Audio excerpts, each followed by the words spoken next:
Hey everybody, Kristy Titus here, and welcome to my latest tips from the wild. Today I'm going to be talking about a couple really basic things that I do to maintain my bow, the integrity and function of it before I hit the field and when I'm in camp. First of all, let's start with taking and maintaining our string. Now, what I like to do throughout the year is just maintain that my string has a nice coat of wax on it. It affords me the opportunity to not only maintain it, but also visually inspect it for wear. Sometimes you can inadvertently cut your strings, which can cause them to snap or break during your draw cycle. So by waxing your string, you really have an opportunity to look at all of those fibers and make sure that they are in peak performance. As a general rule of thumb, you might want to consider switching out your string every other year depending on how much you use it. Before you head afield, make sure that you have a tool that will allow you to make any tightening or modifications to your bow. Buck Knives has two different bow tools. One's in Torx and the other is in Allen heads.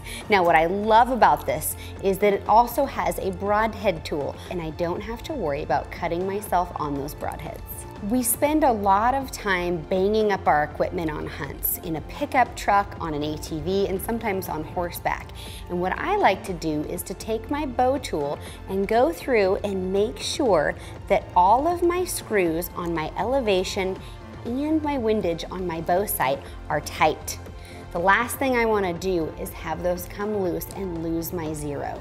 The next thing I want to double check is that my follow-away rest is still tight, and also making sure that my quiver is tight and in place. My go-to broadhead is the Ramcat Diamond-backed 100 grain. Now what I love about these is the concave swoop technology, which basically makes the broadhead fly like a field tip, and it has market-leading penetration.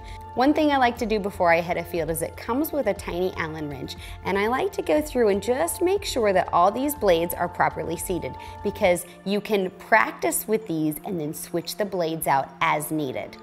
All of these things can come loose and cause a major malfunction and could cost us the hunt of a lifetime. So take the steps necessary to make sure that our bow is set up and functioning at its optimal level.